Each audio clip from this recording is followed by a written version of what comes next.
Hey guys, welcome to Coronavirus Earth Science Day 11. Alright, so today is going to be mainly a review day. The quiz that's in this folder, that's really just for practice. Your grade for this week is going to come from this stuff. Alright, so we are actually wrapping up Geologic History tomorrow. Okay, and then we are starting weather, and which if you look into your OneNote folders, into the content library, you'll see that I already threw stuff up there under the folder weather, and also in Schoology, you'll be starting to see stuff pop up. All right, so this is going to be our day 3 stuff. So no matter what, these 2 items are going to be the things that you get graded on by the end of this week. Like I said, the quiz in here is really just practice. That's something we would have done together. All right, so let's get to it. So in your OneNote,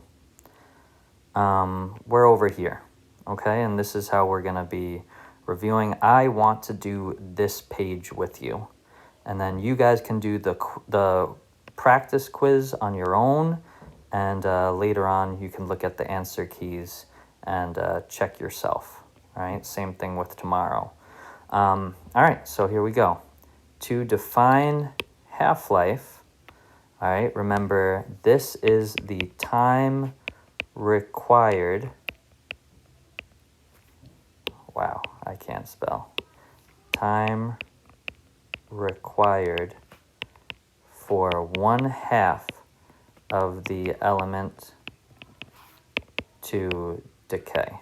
All right, and remember, different elements will take different amounts of time, but no matter what, that time that you see there, so we're looking here, this time is how long it takes for carbon-14 to decay 1/2. This is how long it takes potassium-40 to decay 1/2.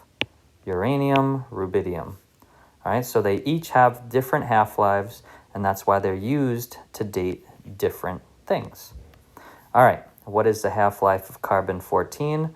That you would look up, and you should notice that it's 5,700 years. Relatively short, right? That's the shortest one compared to all the other ones. What element does carbon-14 change into? So again, we're right here. Carbon-14 turns into nitrogen-14. Okay, so write it in. So we're 14 nitrogen. Then explain why carbon-14 is useful for dating some Earth materials, but not all of them. All right, so we just said that it's 5,700 years is the half-life.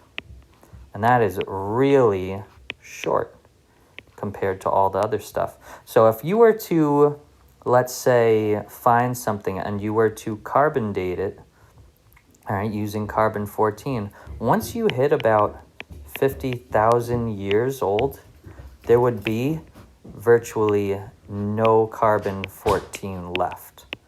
All right, its half-life is too short. Okay, anything older than 50,000 years, you would have too little carbon left to even get any sort of idea as to how old it is. Okay, so next, half-life of uranium. Again, you would look it up, and uranium is 4.5 times 10 to the 9 years is its half-life.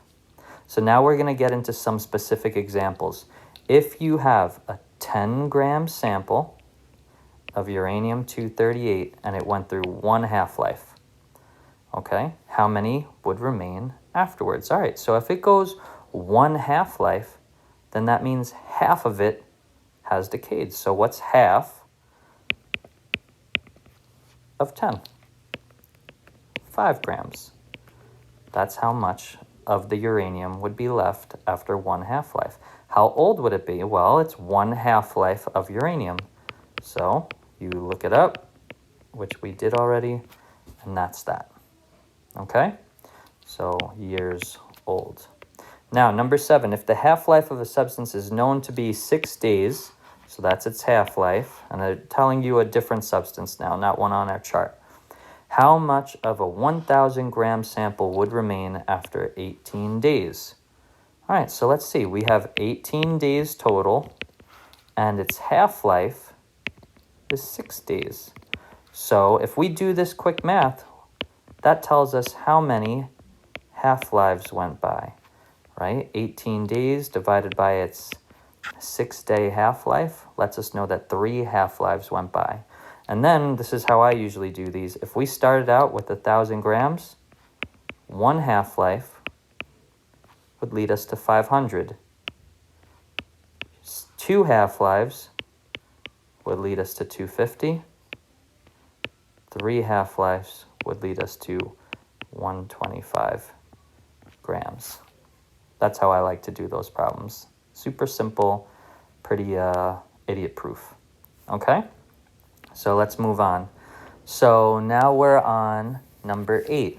So it's, again, same idea. 80 gram sample to start with. Now we're dealing with phosphorus. And it decays to 10 grams. So it goes from 80 to 10. And it takes 75 days. And they're asking, what is the half-life?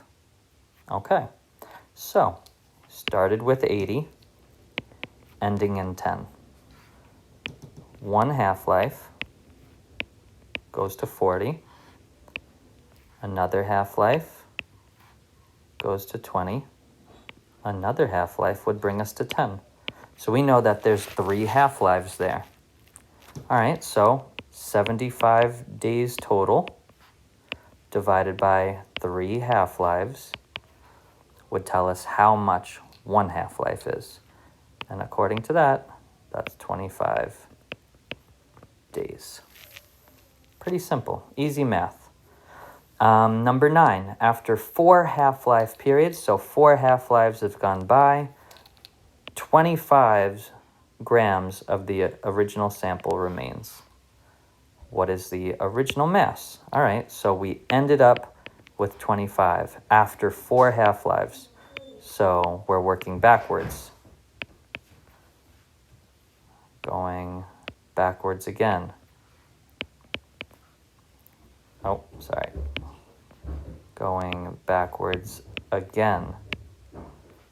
And going backwards again. So we started with 400 grams. Okay? Number 10, if the half-life of a substance is 5 days, how much of an 800 gram sample would remain after 15 days? All right, so let's do it. So this is its half-life.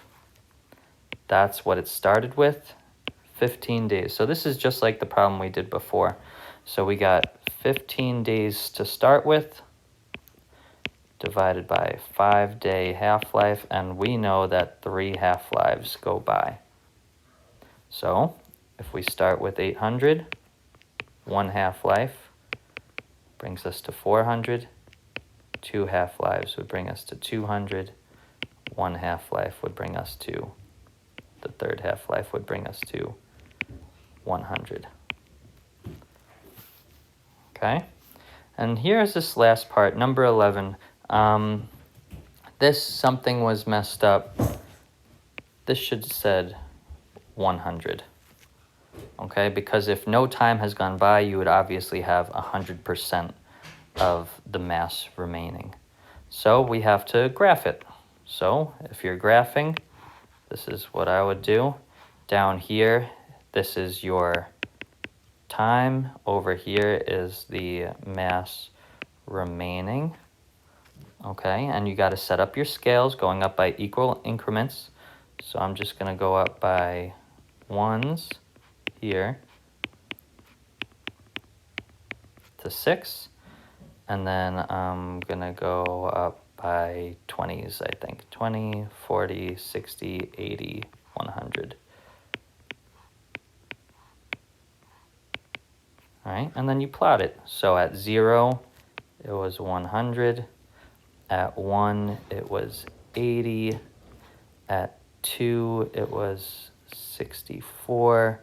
At 4, it was 41. And at 6, it was 26. Okay. So fine, use the graph to determine the half-life. So to find out the half-life, you want to know how much time it took for 1/2 of it to decay. So if you started at 100, 1/2 of that would bring us to 50. So that's right here. Go across and go down. So it's going to be approximately 3 hours. How did we do this? I just did. Okay, you're going to take your mass remaining, go across, and go down. And of course, half of the starting amount. All right, so I'm going to let you guys do the radioactive decay practice quiz, right? This is practice. Check the key afterwards. And that's pretty much it for today. All right, hope everyone is doing well. I miss you guys a whole lot. And that's it. Peace out, Cub Scouts.